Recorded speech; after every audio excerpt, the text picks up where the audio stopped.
Find other great podcasts like this one at Podmoth.network.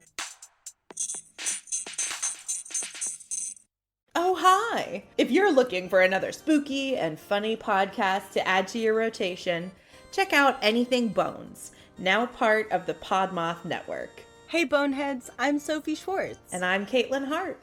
And we're the hosts of Anything Bones, the podcast where we talk about bones and bone-related topics. Soph, what are bone-related topics? Thank you for asking, Caitlin. This can be anything from mausoleums to murderers, famous skeletons to cadaver dogs. Bone churches, mummies, serial killers. You'll hear about them all. And sometimes we have guests stop by and tell us their favorite bony tales. Check out Anything Bones on Apple, Spotify, Stitcher, iHeartRadio, or wherever your little heart desires. We release new episodes every Saturday. Bon voyage!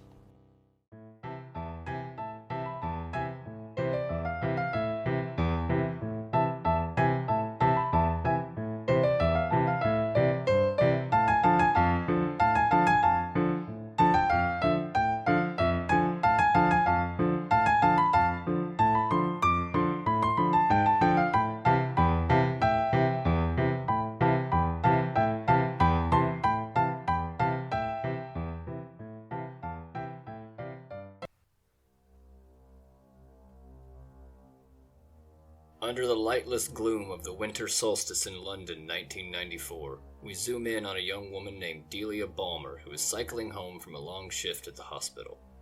Delia makes her way up the porch steps as her shadow melts into the encroaching void of darkness.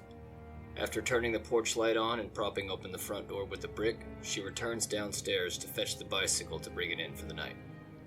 As she's returning, nearly to the porch steps, the grizzled face of Sweeney appears from the bushes to her right. He shouldn't be here.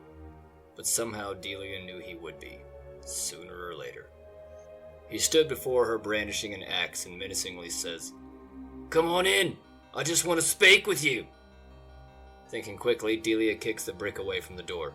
She knew if they made it inside, her chances of survival dropped to 0. Now face to face with her attacker, Delia throws her arms up to defend herself, but it's too late. The heavy wooden handle of the axe came crashing down.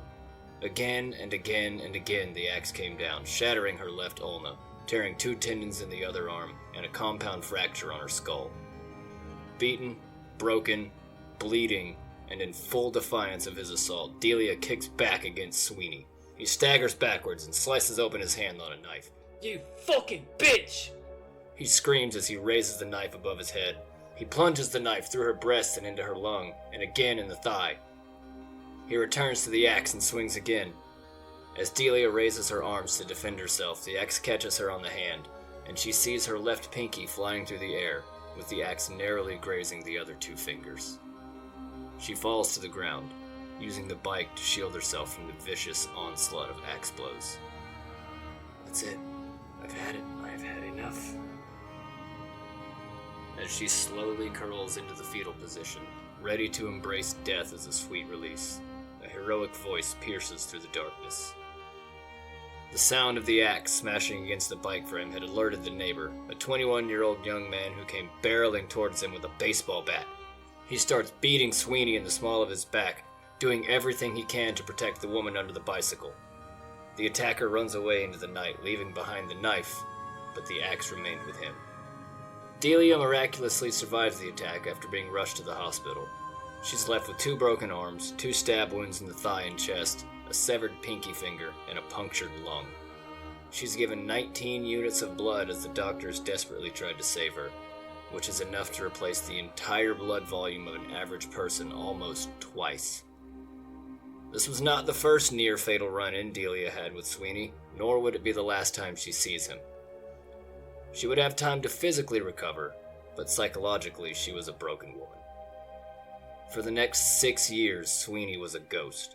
Nobody knew where he was or what he was scheming. Until in 2001, 6 duffel bags were pulled out of a canal, and what was inside would haunt those who discovered it for the rest of their lives.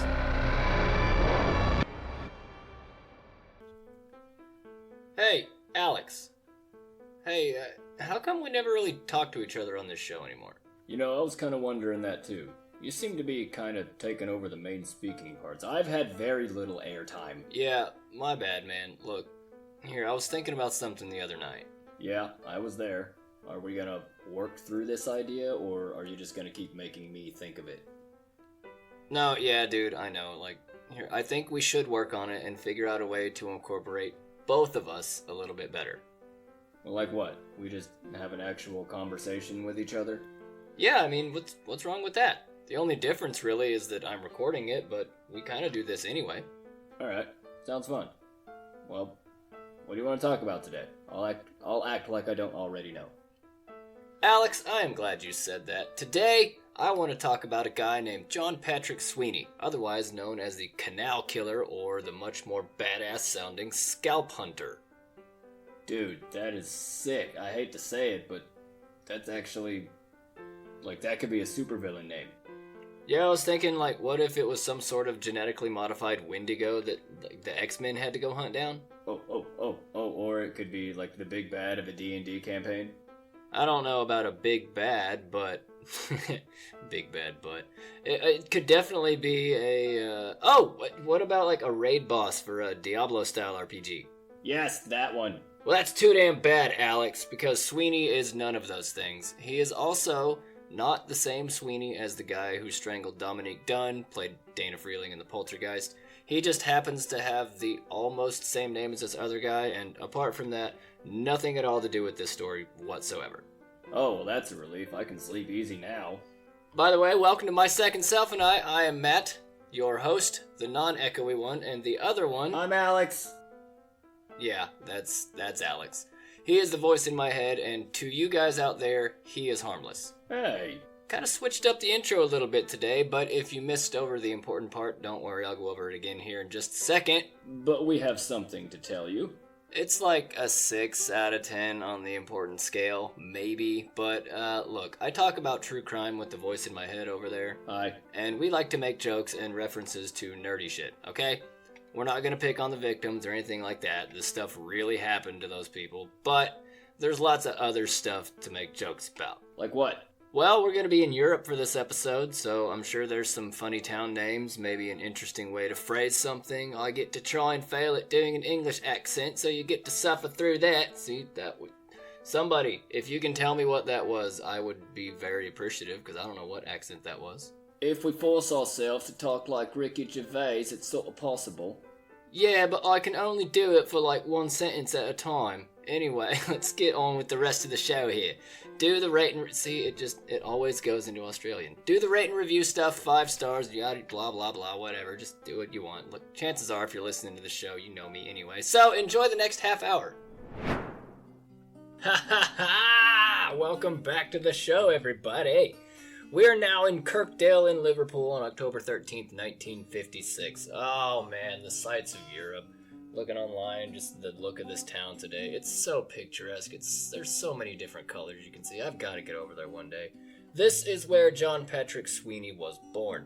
Now, I wasn't able to find a ton of information on his childhood, but I do know that he spent his younger years in a little town northeast of Liverpool called Skelmersdale with his father, mother, brother, and sister. Dad kind of has the same role in this that he always seems to take in these stories. Abusive, controlling, domineering, that whole thing. He held a lot of traditional values towards life, how to go about it, what jobs a man should do, how women are viewed, etc. And from a very early age, this was the type of behavior that the not yet Scalp Hunter would pick up as acceptable or normal or correct. Men are supposed to be strong, in charge of the household, bring home the bacon, set the rules in place for everyone to be happy, and women are just supposed to do what the man says and be happy with it. I'm gonna go to work in the factory for a long time, every day. I'm gonna come home and you're gonna have dinner ready, and everything's gonna be fine, right? Don't touch my tools, don't touch the fucking thermostat, just keep the house clean, and don't burn my damn dinner, and everything will be fine. Okay? Which, yeah, makes a lot of sense. You don't want women getting too much freedom, otherwise they might start thinking for themselves and having all sorts of ideas, trying to contribute to society or Worse yet, getting all artsy with the stuff in my home? Hell no, you just stay in the kitchen till I need you, alright? I'm obviously just kidding about that. Let's fucking go do art together. You don't have a job? Cool. Want one? Go for it. Need a better one? How can I help? Whatever. I don't really care what you do if we're together. We're still two separate people with individual interests, so you do you, I'll do me, and then we'll meet back home later to talk about our day, and then do each other or whatever, okay? I don't know. It truly is a shame Sweeney was raised this way, considering that he had a penchant for artwork. What did he draw?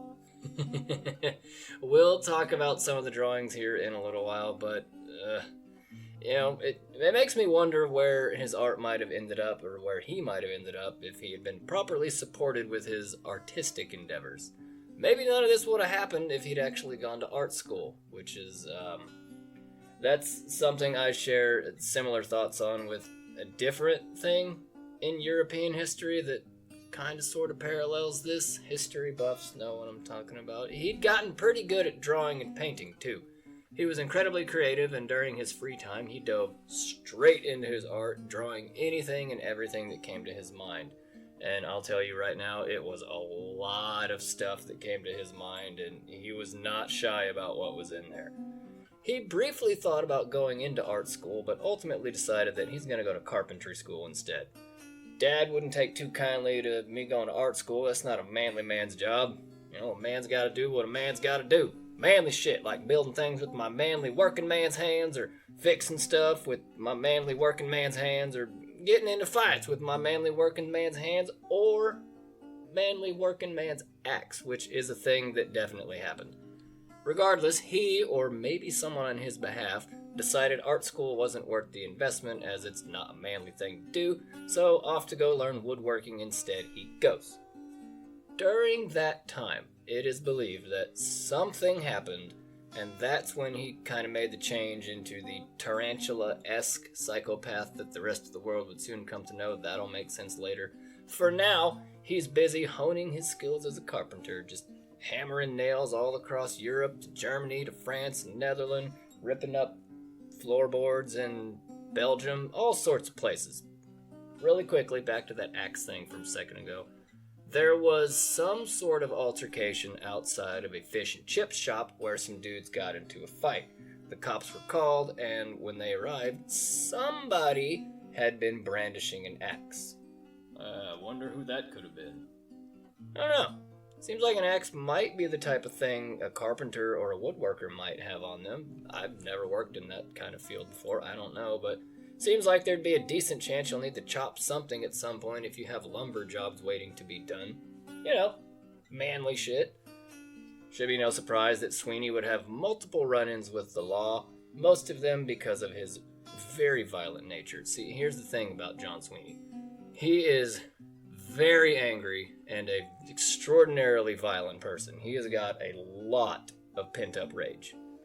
Whatever happened in his early years at home or out during his travels, maybe a collection of everything, John's got a lot of control and power issues. He has to be in control of every aspect of his life, his job, his finances, his appearance, how people see him, etc.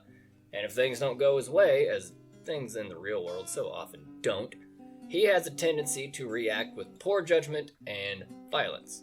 Combination you definitely don't want to be on the receiving end of. After traveling around Europe for about 5 years, give or take, he moves back home to Skelmersdale. I really like that name for a town. Skelmersdale. That's cool. And he meets and marries a young woman named Anne Bramley.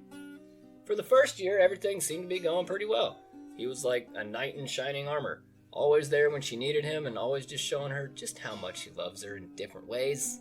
Until, as it always does, the violence slowly started to trickle in. Sweeney wanted nothing more than to be in control. He viewed women as his property, like he owned them, like they owed him something for him being around to give them what they need and to keep everything safe. That's a man's job, it's a manly thing to do, that's what I got. So anywhere you go, I'm gonna go. Anything you do, I'm gonna do. I will always be there for you. It is suffocating, and it creates this incredibly unstable power dynamic that always puts him on top and her below. Until Anne had enough of his violent outbursts, including him throwing bricks through windows, lots of screaming and yelling, punching her, assaulting the pet turtles. John, why? He did what? What possible good could come from you hurting the turtles? What point could there have been to fucking prove? It's just sitting there in a tank. Why the turtles, John? Filbert didn't do anything to you, okay? He's just chilling in his tank, basking on a heat lamp, and you beat up a turtle, John. Why would you do that? How would you abuse a turtle in the first place? Too bad they weren't the Ninja Turtles. Yeah, Donatello would have whacked him in the head with a bow staff, and none of this other shit would have happened. A happy ending with no murders and a reformed violent bigot, all because a few turtles with samurai gear showed him the way. I wish that's how these stories went sometimes, but nope. Somehow or another, he did some kind of harm to the tiny turtles. Seriously, what is it with psychopaths and causing harm to small animals? Aminals. I'm fucking 4 years old. Leave the aminals alone. You're supposed to save the aminals, John, not use them for disc golf or whatever I don't know. Let's move on from the turtle abuse. Among other reasons, the vicious turtle assault caused a rift between them, and they were divorced for a couple of short years. However, ever the charmer, Sweeney sweet-talked his way back into her good graces, and they were remarried in 81 and also had a couple of kids together. Why not? Things are going great. Let's throw in 2 tiny people into the mix. From here, the violence would trickle back in slowly but surely, and with an ever-increasing frequency and intensity. One night, after she'd returned home from a major surgery, that he beat her so hard and so savagely and so ruthlessly that he actually popped her stitches back open. God damn, John, at least let the scar heal. I just had a thought. I wonder if that was some kind of weird control thing for him too, or like maybe he was mad that she wasn't back to full health yet. Well, yeah, obviously. I mean, it's her fault. She had the surgery, not him. Yeah, hurry up, lady! I'm hungry! What the fuck, man? I assume she had to go back to the hospital for that one to have the stitches redone. I don't think that's something you could have figured out, in the bathroom at home. But this was also the last straw for her. She and John separate, and he finally moves all the way out of her house. All right, I'm going. I'm fucking going. Don't get your onions all bunched up in a knot. And I'm taking my damn tools, too. You ain't know how to use them anyway, you dumb bitch. Yeah, that's right. Good luck fixing your cabinets after I yank all the damn screws out, too. Alright, so, I think we can all agree that this is pretty rednecky or white trash behavior, and since I can't do a very good English accent anyway, I think Sweeney's just gonna have a dumb southern guy accent because it's easier and more fun to do. Amen, brother. Until one night, Anne was hanging out with her next door neighbor at her house. At her neighbor's house, not Anne's house. Kids are off doing their thing somewhere, and the ladies are upstairs having tea and biscuits, or some other English ladies in the evening type of activity, when she suddenly hears a very strange sound coming from next door. Next door? Do you mean her house? I do mean her house, yes. Something is going on inside of her house, and knocking around, making all kinds of noises and squeaks and clanks. So Anne, having a brain and very recent memories, calls the police. Yay, Anne. Something in her mind just said, this doesn't feel right. And she was probably as relieved as she was terrified that she called the police, because when they went into her bedroom, Sweeney was hiding in her closet, holding a claw hammer in one hand and a fucking axe in the other hand. Oi! What you doing in here, John? Got a nail that needs chopping? I was just preparing a little something for my wife. He said he was preparing something for his wife, John. Come on, man. That's clearly a lie and not a great one. He was more than likely going to end up killing Anne if she hadn't called the cops, so fortunately he is arrested for this, but unfortunately, domestic violence just wasn't looked at very seriously back then, so he is released on the very strict and therefore reasonable condition that he stay the fuck away from Anne. You better not go anywhere near her, you little shit. You hear me, you son of a... Matt! Yep, I'm back. It's cool.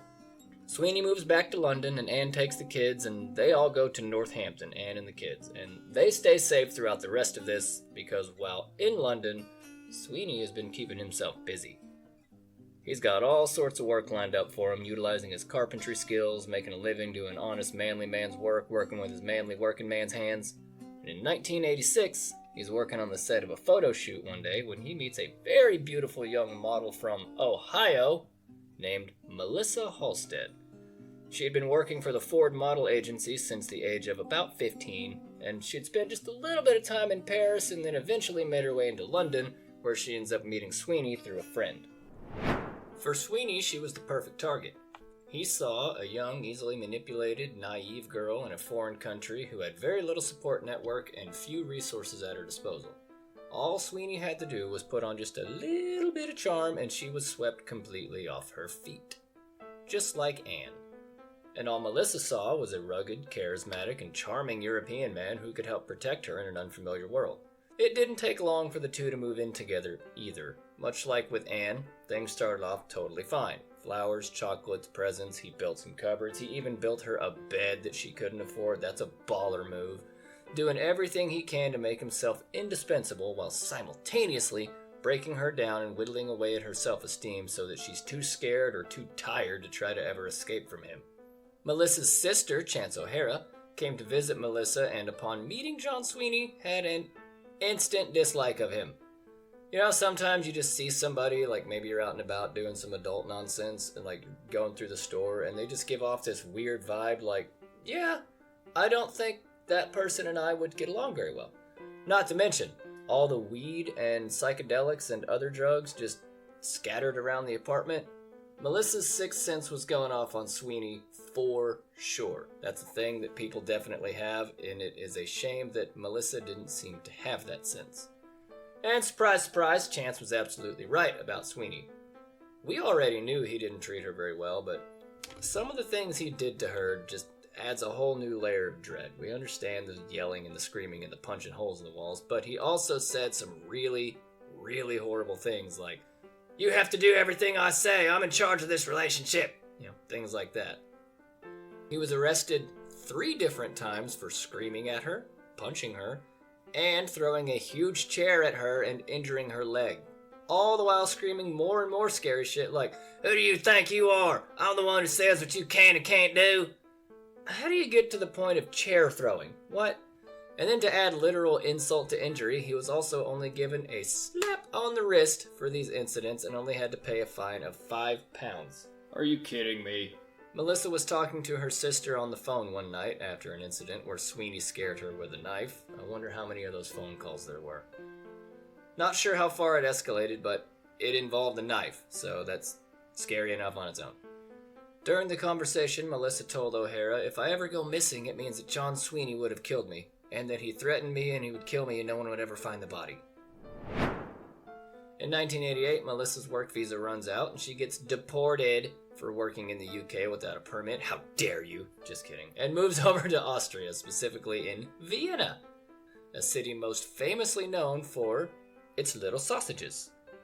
They actually invented that little pull tab thing on the top of the cans of Vienna sausages after figuring out that while storing meat in an aluminum can was the best method of preservation, they were just a little too small to work with your standard can opener. And when they're cold, it comes out like cranberry sauce at Thanksgiving. She and Sweeney had been separated at this time, but he, of course, hears about it because he has to know everything, otherwise he can't have the control he wants. And the order to stay away from her only matters in Britain, so since she's not there anymore, he tracks her down, breaks into her flat, this is top-tier psychopath shit, ties up her housemate, and then starts trying to find evidence somewhere in there that she's been unfaithful. Dude, you're not even fucking together at this point. What are you doing, John?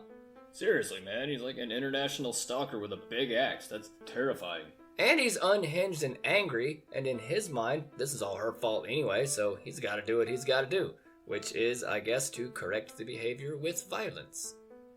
I'm pretty sure the flatmate survived, but pretty rattled.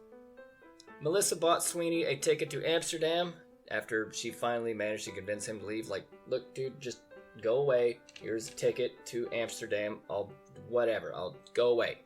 And that gave her just enough time to cool down for a couple of days until a few days later, Sweeney winds up on her new doorstep. "How'd you find me, John?" Begging and pleading. "I've changed. I'll treat you better. I've learned my lesson. Besides all that, you need me. You don't know how to do anything in this place. You don't know where you're going. You'll be in more danger if you don't take me back. How would you survive without me? You? No, hell no. You're not smart enough or strong enough." Or, I don't know, whatever narcissistic sociopaths say to their victims. Probably in the ballpark, based on all the crime shit I read, though. And things go exactly as you might expect. Within hours, the same fucking day he came back into her home, he loses his shit, starts chasing her around the apartment with a hammer. This guy really loves his hammers. So, context here. My modern day American apartment is pretty small. And this was 30-something years ago, so I can't imagine it was much bigger than where I am, if not smaller. There's not a lot of places to hide or room to maneuver right now, so he does eventually catch her and wallops her with the hammer pretty badly.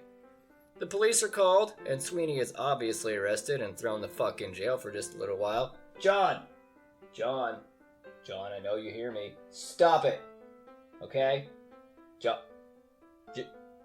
John, stop it. That's basically all the punishment that he gets from the police for a long while on this. Meanwhile, Melissa, she's over in the hospital recovering from a very fractured skull from hammer blows. That is a fucking crazy weapon to use. Holy crap. And that's the second time he's been armed with a hammer. That's fucking crazy. Were you able to find out what kind of hammer it was? I think it's just a roofing hammer or a claw hammer. You know, the one that you probably, the one you think of when you hear the word hammer, I guess, with the two little whoop on the back. I hope this doesn't damage my credibility as a podcast host, but I actually don't know a ton about hammers. I know there's a few different types, but I don't really know what they're for or what they're called. I know ball peen, roofing, claw, and sledge. Those are the types of hammers that I know. Sorry, I'm not a hammer guy. Dude, it's fine. I was just asking. So, if you remember earlier, I said that he was really good at drawing? Well, while he's in jail for the hammer attacks, he starts drawing again to pass the time. And if you thought he was drawing normal, wholesome, sunshine and rainbows types of drawings, you would be absolutely, completely, without a doubt, totally, 100% correct. He has one of a cloud that's just lovely. No? Not buying that one, Alex? No one out there buying that one?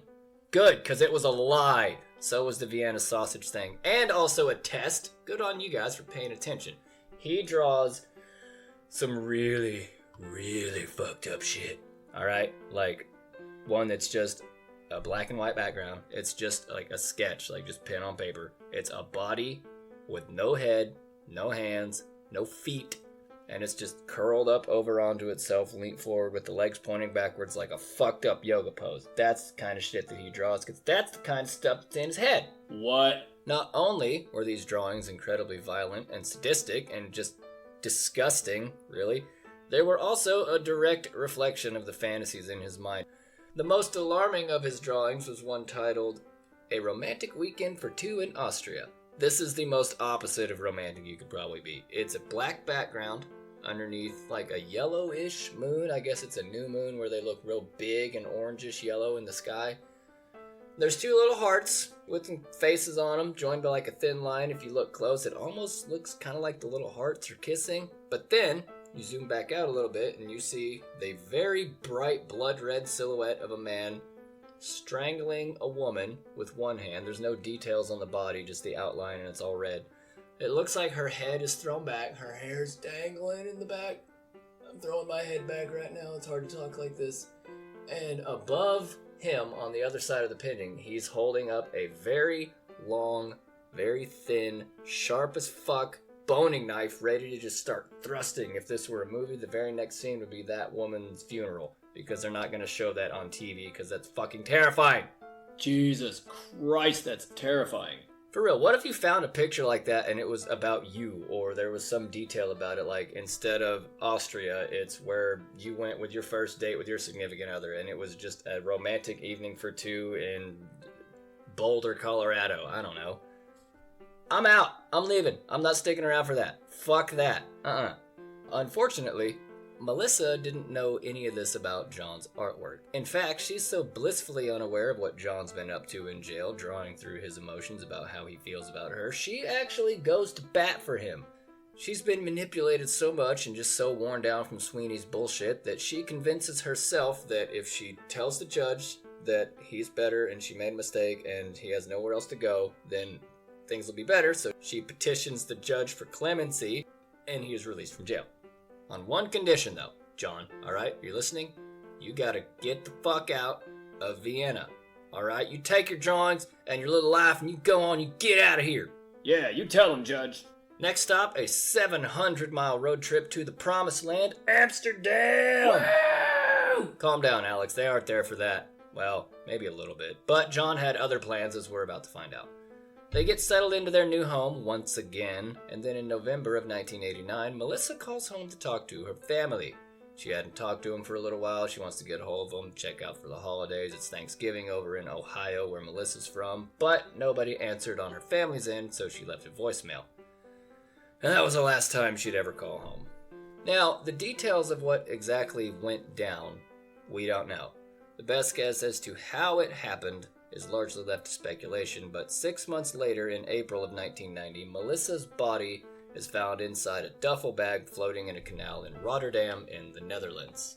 Somehow or another, he kills Melissa.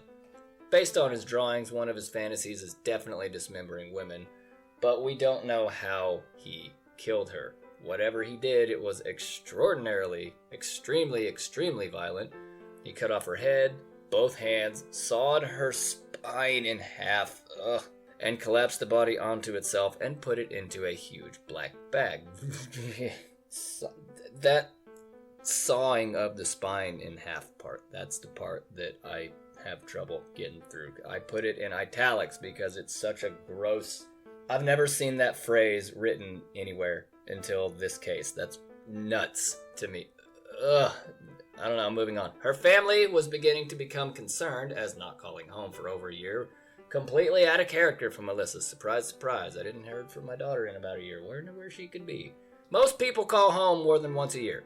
So she was reported missing in Amsterdam. But since her body was discovered in Rotterdam, which is in a separate jurisdiction, no connection between the missing persons report and the body were ever made. The case was closed, and her body was interred in a local cemetery as a Jane Doe. Sweeney had gotten away with murder, and soon disappears from Amsterdam to avoid suspicion. I gotta get out of here. They are probably looking for me. He won't pop back up for another year or so with anything relevant. He's gotta go cool off for a little while. He just did something really bad. So we met the next person all the way back in the beginning of the episode, Delia Balmer. She was brutalized pretty severely in that opening scene, but that was the climax of their relationship. And I'd bet at least one person out there is wondering how she ended up underneath her axe-mangled bike in the first place with a missing finger. So let's go check out that wing of the museum next. So on this wing of the museum, a lot of the exhibits were donated with very specific details attached to them that, well, you just wouldn't find in any other learning institute. Dude, what? Okay, fine. Maybe I could elaborate a little bit better. That's a loose analogy. The two good videos on YouTube about this case are pretty much just an interview with Delia Balmer, but they have different visuals and emphases on different parts of John Sweeney's whole story, but there's lots of good information in both. And the museum bit just means that much of Delia's story comes from her own words during this interview, so that's where I got this information. Yeah, you should have just said that. She is still alive in London somewhere, and I really hope she's doing well. On the off chance that she ever does hear this, Delia, I really hope you're doing okay. Sorry that you had to live through what this piece of shit did. So how did they meet? So one day, in London, it's 1991, it's a Monday, likely dreary, overcast, and damp, if I know anything about weather patterns in England. Delia is off work, so she decides best thing to do that day is go down to Hawley Arms, a local pub, and have herself a pint. While she's there, she's kind of just hanging out on one end of the bar, not really paying attention to much of anything, maybe just swirling her drink around, and then she has this sensation like she's being watched, like, what's going on here? She looks around, doesn't see anything, and then she notices on the other end of the bar, way down there, is the man of the hour, John Sweeney. He's giving her the googly eyes. They lock eyes. She smiles. He does that little up nod and cheers motion, then starts making his way over. The two begin talking, and Sweeney tells her all about his interesting life.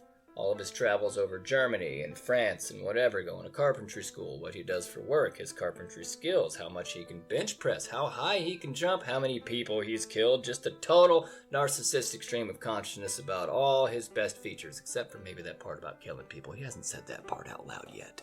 But while he's just kind of dumping out word salad all over the table, Delia is thinking, oh my goodness, he's a traveler. He gets to go all over the world. That's what I want to do.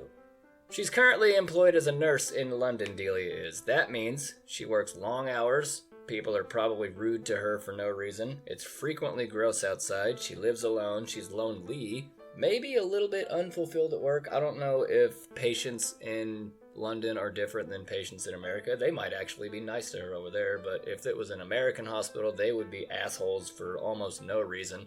And then, wouldn't you know it, out of the drab gray sky of London walks in this handsome, well-traveled, skilled, manly man's working man, and he's interested in me? Oh man, I'm standing in a puddle over here. Well, go grab a mop, because he's coming over tonight, and Delia has a very modest flat. We gotta get that cleaned up. She doesn't have any furniture at this point. You'd be able to see it and smell it the moment you walked in the door. Her sleeping bag goes on the floor, man. Alex, we can't be sleeping in that mess. Anyway, he does come over that night, and she made tea for the two of them, and they just sat on the floor talking for a little while, just drinking tea and chit-chatting. Wow, she's really rocking the recently divorced guy that's rebuilding starter set. Yeah, right, the bed is on the floor. There's only one chair in the middle of the living room, and the TV is on top of a milk crate. The plate is in the sink, still dirty, next to the sink knife. Guys know that one. The only thing in the fridge is a half-gallon of milk that may or may not be bad. There's a light in every room, but it's because she has to take the light bulb with her. The bathroom is stocked with toilet paper taken from work. If it were happening today, she'd have to wake up and reinflate the bed because it lost air in the middle of the night. Yeah, next thing you know, she's going to be launching a podcast where she talks to the voice in her head. Alright, I think that's enough of the depressed single guy apartment. Hey! Wait a second! Gotcha. Actually, you know what? I can't even be mad at that one. That's exactly what I did. So that's how the two initially met, and kinda where Delia is at in her life. Then a few days later, she's just walking down the road. She bumps into him somewhere on Kentish Town Road, and he asks her out on a date. At first, Delia declines, says she's too busy and just doesn't really have the time to be dating anyone right now, but as the day went on, she started thinking more and more, like, well, maybe I have a little more time than I thought. Maybe I overreacted. I get home at this time, so that gives me these hours I could spend with him. I guess I already don't sleep enough, so maybe having another person around would add to the quality of life. You know what? I'm being silly. I'm being stupid. I'm going to write him a letter and give it to him, and just, we'll see what happens. Well, what happened? Well, what happened is that is exactly what she did. She gave him the letter, and in her words, started something she should have never started. Oh, fuck. Think back to Anne Bramley and Melissa Halstead for just a second. I don't know how he actually met Anne, but with Melissa and Delia, it was both essentially just a completely chance encounter with these women. He met Melissa through a friend. He met Delia he was out at the bar one day, and then he uses his charm to work a foot in the door, and before they know it, he's in constant daily contact and just love bombing the fuck out of them, bringing flowers, chocolates, fixing windows, fixing the light by the window, fixing the cupboards, fixing to make himself so useful. What would I do without this man? That's what he's trying to get them to think and believe, and unfortunately it kinda works. Like, it worked once for him somewhere in the past, and he just kept going with it. What a tangled web of shit he weaves. I'm really glad you said that, Alex. Check this out. One day, early on in Delia and Joan's relationship, he asked if he could bring over his pet tarantula. His what? That's probably exactly what Delia said, and probably how she said it. Your what? But she did agree. I guess he did build me that cupboard, and yeah, okay. And so he brought it over, and that somehow wasn't the weirdest thing that happened in that house that day. Oh Lord, what did he do? He just kept asking for tea, sitting and staring at the tarantula eating a bunch of locusts. First of all, that is a weird food to just have around as pet spider food. And then he says this about it. This is his quote about the tarantula. It just sits and waits. And then when they're unaware, it pounces.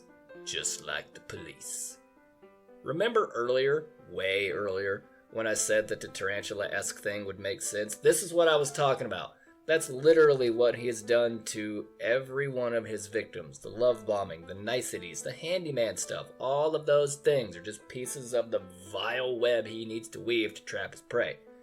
Then by the time they realize what they've gotten into, it's already too late, man. They're already stuck to the web. I mean, I just realized how perfect an analogy for psychopaths a spider really is. And I know, nitpicky people, tarantulas don't weave webs, but it just fits him so perfectly. Otherwise, he could be like a trapdoor spider. That's a good one too. They kinda, well, they don't really do webs either, but whatever, he's a spider. And also, a pet spider is probably also a pretty good indicator. People that have exotic pets like spiders and snakes are always a very interesting flavor of person. It's usually like a dedicated animal lover, a bored guy with too much money, or just some greasy dude that smells weird and has stains on the front of his shirt. He's like, hey, you want to see my pet tarantula? You can hold him if you want. He won't bite or nothing. How do you know he won't bite? I had him defanged a few months back after he ate my pet copperhead. Right around this point in the relationship, Delia finds out about John's interest in artwork.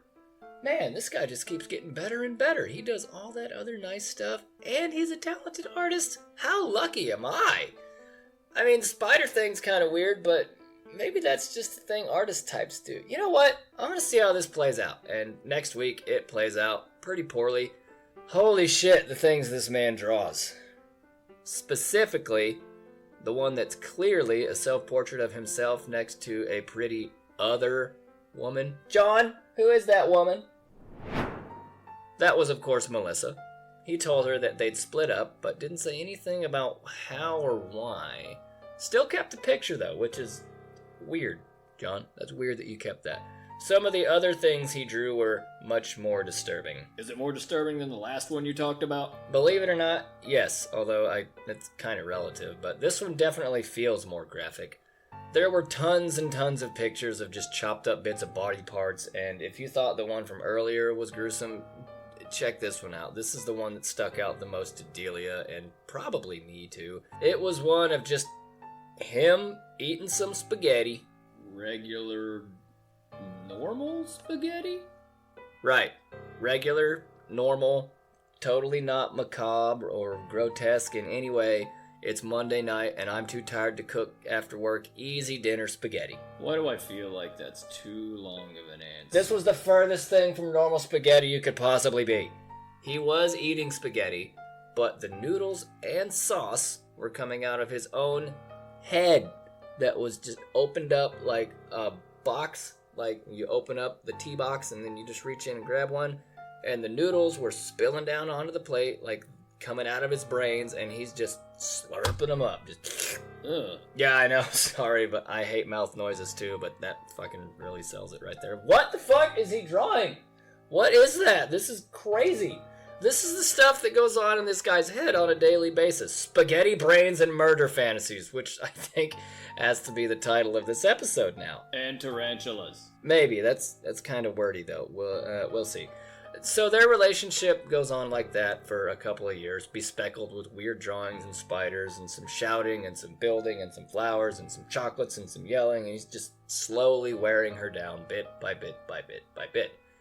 By May 1994, this is about 3 years later, I believe, she'd finally managed to just spend a few days away from John, just to not be around him. She went out with some of her friends, and John didn't like that at all. This is one of the craziest ways you could possibly react to something, and this isn't even anything. She went to go hang out with some friends without him for a while. John, I'm gonna go to the library for a book club, and then we're gonna come back. It's over in Germany, but don't worry, it's only like a 45-minute drive. That's crazy to me that they can just go to different countries at a drop of a hat over in Europe, because I live in Texas and it takes 10 hours to get out of this state, depending on which direction you go, so that's fun, but John didn't like that whenever he got back. She gets back home on a Monday night, And when she comes inside, he's already there. How'd you get in my house? Sitting on the bed, smoking a cigarette, and had clearly been drinking. Delia, had just gotten back from a vacation, so she's already exhausted. You know how you feel when you finally get home and you can kind of start to unwind, and then now this asshole is already here waiting for me. I already told you I don't want you to be around today. I said, you know what, John, I gotta go to bed. I gotta work in the morning, and I'm tired. Please just show yourself out and I'll leave. John absolutely loses his shit again.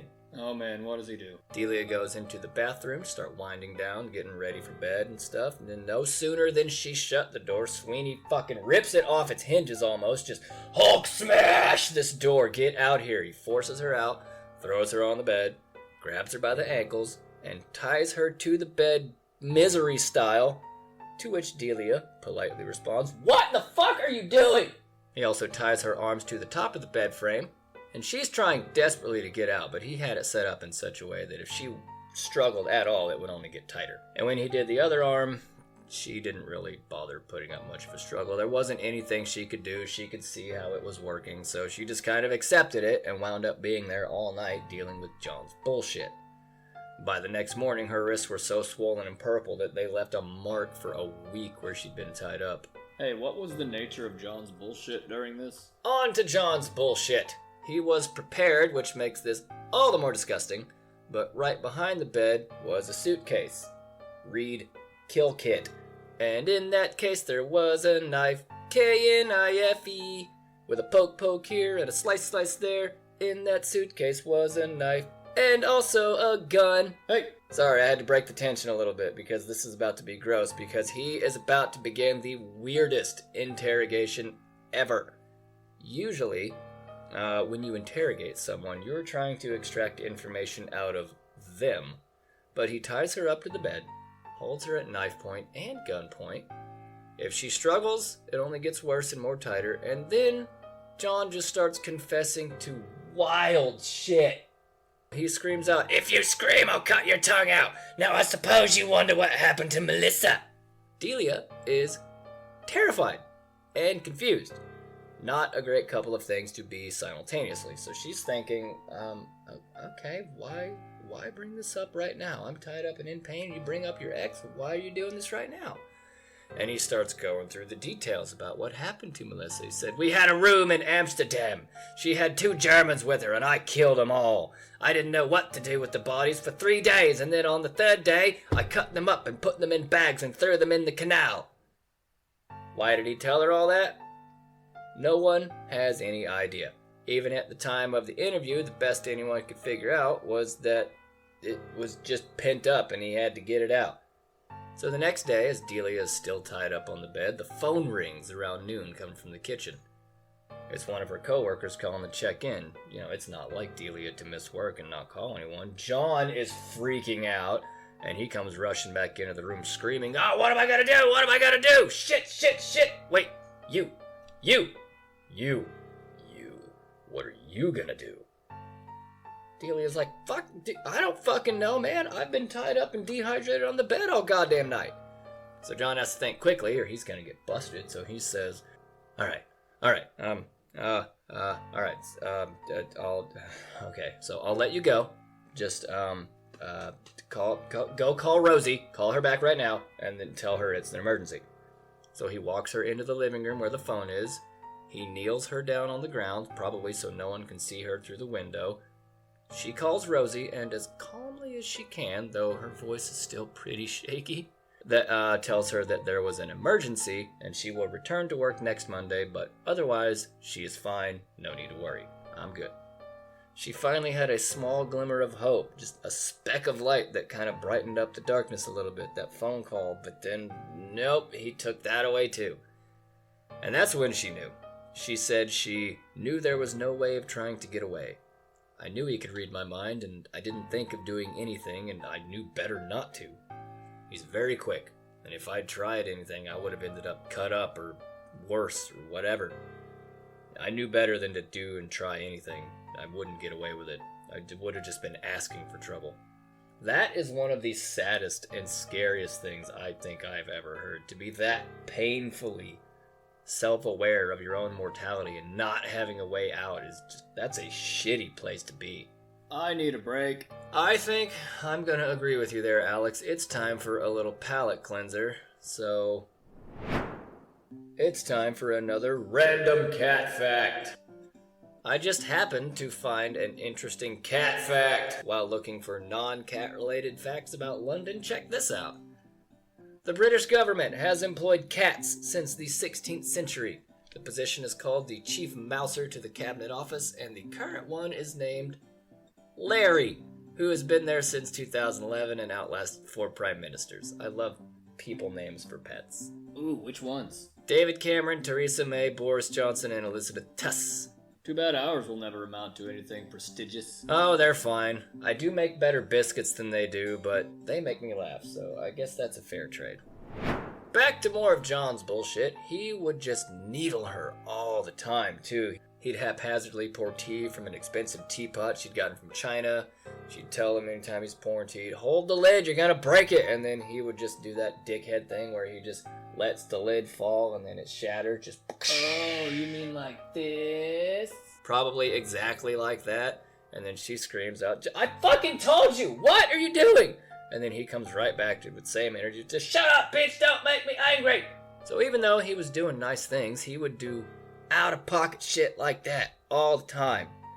Including making new cupboards one day. Check out what I did for you. These are real nice, aren't they? And then the next day he'd come in and just take his knife and just start scratching the shit out of the top of it. Like, what are you doing? Like, it just adds up and gets worse and worse and worse. Just these small little, I'm gonna say microaggressions, even though I hate that phrase, but they kind of what they are, and so it just builds and builds and builds. And she wanted to get rid of him so badly, but was just too afraid to ask. Until finally one day, they'd gone to Germany together on a little trip, and she finally built up the courage to say what she wanted to say. A day trip to another country. I will never know what that's like. I'm in Texas. She told him that she doesn't want to come back home with her to the flat. She doesn't want him to come back with them. And probably the only reason that she felt safe enough to say anything is because of the hotel. They were in public. She was feeling a little bit extra confident because they're a little bit less likely to lash out violently, so that gave her the little boost that she needed. He says he'll go to Liverpool when they get back, and then they get back, and he just keeps stalling, and stalling, and stalling, and stalling. Oh, I'll go next week, or I'm busy this weekend, and I got too many jobs to do, and I'm too tired, and whatever, pick your excuse. He just doesn't leave. Delia knew she was in trouble. She just couldn't get out. And she can't even really call the police because that'll just make things worse because he'll want revenge. We've already had police interaction with this guy numerous times for the crazy violent shit he does, and he keeps coming back to the main part of the story. Police are not very helpful. And the first week of November, she came home on a Monday, and then just suddenly everything was gone. He was gone, all his stuff was gone. He left a note saying that fine, I've gone to Germany to go do some work. Cool. Except, there's something, an inkling. Something in her gut just told her he's lurking around somewhere in London nearby. He's gotta still be here somewhere.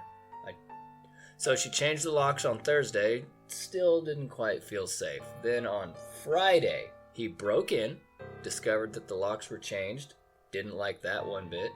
Found out that she'd left a small window in the bathroom open, so he squeezed his way in through there and just waited and hid all day like a spider would do, just waiting for Delia to come home, just like he did with Anne in the closet.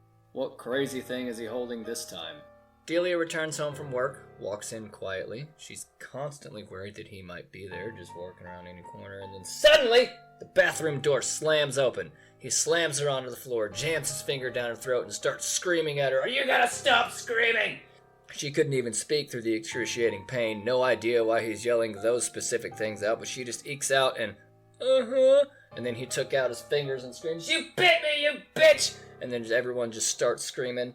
Luckily, while this is going on, a concerned friend had called the cops for Delia out of concern. Just the stars aligned and it happened to work. She hadn't showed up to a planned event and was very aware of Sweeney's violent nature. Your friends are going to know that about your significant others. And then in the middle of this, the cops show up, knock on the door. Delia makes her way over to the peephole, sees it's holy shit, it's the cops, and just screams, "Help me!" and then bursts out the front door.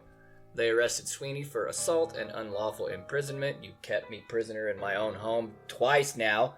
But again, domestic violence wasn't really looked at back then like it is today, so he's given the very harsh sentence of not only staying the fuck away from Delia, but he also cannot go within. Alex, give me a drum roll, buddy. 1 mile of her house. Take What? that, sir. Justice has been served. Good day. Delia's not overexcited about these conditions. That's not gonna fucking work. You guys, he's gonna be waiting, lurking somewhere. I can't just tell him if he shows up, "Oh, wait a second while I call the police." That's not gonna work. And from here we have the events that took place during the cold open. Sweeney waited for her outside her home with the axe until she got home from work, attacked her from the darkness of the shrubberies. Her neighbor wailed on him with a bat for a little while. He ran away, and now he's going to be on the run for the next 6 years and will pop back up in London under a new identity of Scouse Joe or Joe Scouse. He has gotten really good at disguising himself too. All the photos this dude took look like completely different people. And while in London, he entangles himself with yet another woman who fell victim to his whimsical charms, Paula Fields, a 31-year-old mother whom was doing pretty good and pretty happy with life until she fell on hard times, developed a crack cocaine addiction, and began taking up sex work to make ends meet. Their relationship would be the shortest of the three, but it was ripe with all the same types of unpleasantness. He had developed a seething rage for her, and on top of that, she was buying drugs from local dealers and giving them his name to collect payment from. And then one night, after he caught her rifling through his stuff trying to steal his phone, he lost it once again. He kills her, cuts off her head, hands, and feet, just like Melissa, chops her up, places the remains into 6 different holdalls, or over here we'd say a duffel bag, because we're classy like that, and then thrown it into the Regent's Canal in London. In February 2001, a few boys that had been fishing in the canal pulled up one of the bags, discovered what was inside, holy shit, it's a person, and immediately called the police. The newly discovered process of DNA identification was starting to gain traction right around this time, so that was very helpful, and they quickly identified the victim as Paula Fields. Holy crap, we have a lead. She was very quickly linked to Scouse Joe. Scouse Joe was quickly found out to be John Patrick Sweeney. And then, remember that other body in the canal in Rotterdam about 10 years ago that was just buried in an unmarked grave somewhere? Well, DNA had made a lot of progress at this point, and it wasn't completely unforgotten about, and they realized, wait a minute, this is real similar to the body we just identified. Let's check and see if we can find out who this person is. And they found out, boom, that's Melissa Halstead, a known associate of Sweeney. And after a very short international joint investigation, Sweeney is arrested. They were just posted up waiting for him at a job site and then pounced on him the moment they entered the property. He was armed at the time with a gun and a knife, but otherwise went quietly. On March 5th, 2002, he is sentenced to a grand total of 4 life sentences for the attack on Delia. However, there is a small possibility of parole after 9 years. So they really need to prove that he murdered Paula and Melissa too. How are they gonna do that? Thankfully, somebody liked to draw things a lot. Who could that be? They examined one of the other pictures, and this one is, it looks like right in the middle is just a sketch of Melissa, and there's a bunch of just random weird shit like cats and glass beer bottles and other stuff all around the edges of it, like a mosaic almost. And then in the middle, right next to Melissa's head, they can see that there's a spot that had been used with some correcting fluid, and then they used fancy lasers, whatever method they used to read underneath different layers of artwork, and they found it was a gravestone, and it said R.I.P. Melissa with her birthday, and then a question mark as her death day after that little dash, as well as, check this out, a crude poem on the back of a lottery ticket that said, "Poor old Melissa, chopped her up in bits. Food to feed the fish, Amsterdam was the pits." They also found a similar signature for Paula's murder on another drawing of his, and in 2011, he was sentenced to a whole life tariff, something only reserved normally for the worst of evil human beings, and it is there that he will remain until he dies. Sometime hopefully a long, long ways away off from right now. Just waste away in there until there's nothing left of you. It has recently come out that there were 3 more bodies that could possibly also be linked to Sweeney. There was a trainee nurse from Derbyshire named Sue, who hasn't been seen since the late 70s or 80s, as well as a Brazilian woman named Irani and a Colombian woman named Maria, both of whom went missing sometime in the late 90s and knew Sweeney while he was in London. Somebody better be dragging the river for duffel bags, but as far as I know, at this moment no evidence has come forward to suggest anything further. It does seem suspicious that they all went missing and also knew John Patrick Sweeney, but can't say for sure. So that's the show, everybody. John Patrick Sweeney, the Canal Killer, will die behind bars at some point during our lifetimes, and I think the UK can rest a little bit easier with that monster safely tucked away behind bars. I know I'm saying that 13 years after the fact, but you know what? I'm trying to catch up with stuff, alright? I enjoyed getting to talk a lot today. Yes, I think I did too, actually. If you lovely people out there in listener world also enjoyed that, or any other aspect of this show, please let me know with a 5-star review, or comment on whichever thing you're allowed to comment on this show for. It really does help us out. The algorithm demands engagement, so any extra engagement you can spare, it actually does help, so gets it in front of more people, and that gets more people listening to me, and then maybe telling some other people about it. You should do that too. But I'm honestly just glad you stuck around to the end today. This went on a lot longer than I initially thought it would. Normally I try to do about 30 to 45 minutes, but we're over an hour at this point. I have to edit a little bit, but it'll be an hour long. So thanks for sticking it out. Next week, I have another really crazy story to tell you about, and it is the inspiration for a cult classic horror movie.